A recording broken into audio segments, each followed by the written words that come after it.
NASCAR is testing in Charlotte, and it's wide open and slower than last year. We got a lot of details to talk about. And also, bad luck Connor strikes again as the United States Air Force has left Ed Carpenter Racing high and dry. We're going to talk about the options that potentially could sit in the 20 car for next year in IndyCar. Let's get into it.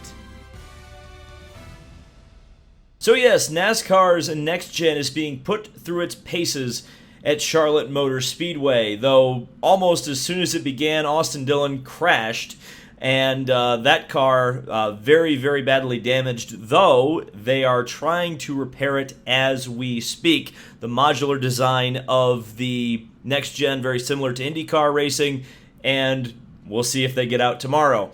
Also had some close calls with Denny Hamlin, William Byron, and others taking harmless spins, thankfully, but lots of action. Though while no unofficial lap times are published, the general consensus is that the cars are running in the high 31 second to low 32 seconds in terms of lap times. And for comparison, Kyle Larson qualified on the pole for the Coke 600 this year, doing a 29.953, and that was with the much-maligned 550 horsepower Gen 6 package. So most of the next-gen times today would have qualified around 35th to 38th on the grid for this year's Coca-Cola 600. Essentially, the next-gen car, at the moment, is 2 seconds slower than the previous generation car around Charlotte Motor Speedway. And before you say they're taking it easy in testing, check out this onboard footage NASCAR themselves posted over on Twitter of Ricky Stenhouse driving around Charlotte Motor Speedway, and tell me just how much he is lifting in the corners.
Now, you would think that this would mean there is going to be massive packs next year on the 1.5 mile ovals, but the cars never ran in packs today and likely won't tomorrow either, and it may be before Daytona before we actually truly understand what these cars are going to do in a group. And really, you look at the first 1.5 mile oval of the season to see if any of these, I guess you could call them fears, will be realized. But it certainly looks like the cars may be, we know almost certainly that they'll be slower next year on the ovals. Will they run closer together? Will it be pack racing? We'll have to wait and see. Now, Motorsport.com broke the news today that the United States Air Force will not return to sponsor Ed Carpenter Racing in the NTT IndyCar Series in 2022. The link to that article will be in the description below. But this is fairly massive news, as it means for sure, almost certainly, Conor Daly is out of that car for next year, and likely Ryan Hunter-Reay, both of those drivers out of the running to drive for Ed Carpenter next year. And that also means that there's likely a land rush to secure one of the last and one of the more coveted IndyCar seats for next year, particularly at the Indianapolis 500. So the Air Force is a year-to-year sponsorship deal. All U.S. government entities that sponsor race cars are. They assess the budget at the end of the year, and they determine whether or not they want to continue going on. They clearly determined that they no longer wanted to sponsor Ed Carpenter Racing. But this has been, this is one of the things that unfortunately has kind of bitten Ed Carpenter Racing and Connor Daly a little bit, I think, is that they've had these sponsorship deals. They don't know until November or December if they're going to get re-signed, and once they do, they're already a couple of months behind all of the teams that have had their deals signed, sealed, and delivered. Even before this came out, it looked certainly like Connor Daly was on his way out anyway with the United States Air Force. I think there's still some options out there for him because you look at the merged Juncos and Carlin team. There's going to be a second seat there, so who goes there? And then past that point, that would be the one seat that I would see possibly that Connor Daly could get for a full-time deal at this point. He may be Indy 500 only. Ryan Hunter-Reay is also an interesting case because at least at one point, I do know that there were some pitches floating around with the United States Air Force that had Ryan Hunter-Reay's name attached to them, but clearly those have now fallen through. So the question I would have now is Ryan Hunter-Reay still a realistic option that could go to Ed Carpenter Racing? I think he would be a great choice, one of the better choices if you're looking at specifically winning the Indianapolis 500. Especially with the driver pool that's still out there at this particular point. Because I think I mentioned this maybe in another video, is the idea of Ryan Hunter-Reay in an Ed Carpenter Racing Chevrolet, at least on qualifying day, you're talking about a 232 plus mile per hour average. Certainly, you would look at him as a pole sitter for the Indianapolis 500, but also Ryan Hunter-Reay has the racecraft and the experience that is also important at the Indianapolis 500 to win the race, and that's something that, of course, we know Ed Carpenter Racing, the team is essentially built to win the Indianapolis 500. Oliver Askew at one point was mentioned as a possibility. He's going elsewhere and not at IndyCar. He's probably going to have an electric future, I'll just say that. Although there's a story about that I'll tell later. This is another option, I think, is a distinct possibility, especially at this point. Stefan Wilson, who we already know is aligned with Cusick Motorsports. They've already announced a sponsor. Their goal is to run the Indianapolis 500, but their long-term goal is to run the full season. Now, they tried to get in with Carlin Racing. They tried to buy the assets of that team. Didn't work out.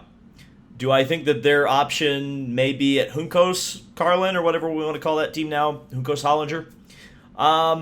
Maybe.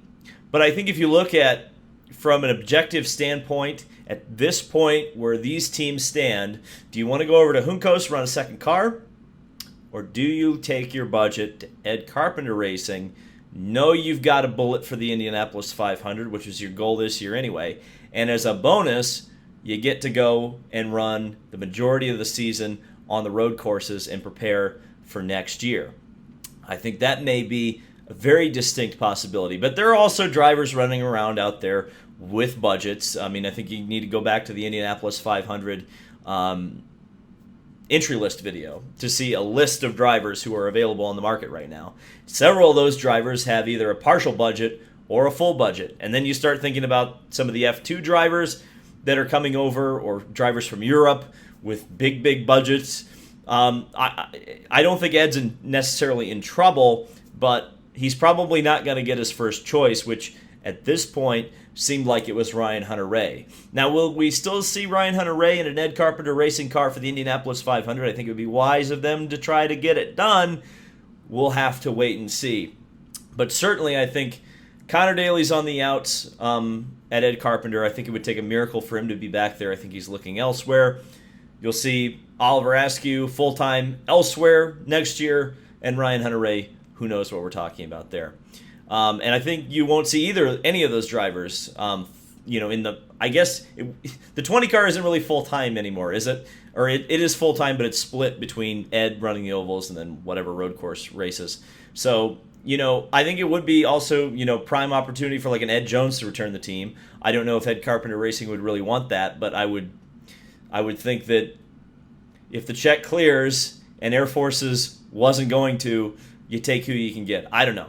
Let me know what you think down in the comment section below about NASCAR Next Gen Testing or Air Force leaving Ed Carpenter Racing. Got more motorsport content to come. Thank you guys so much for watching. This has been David Land on YouTube.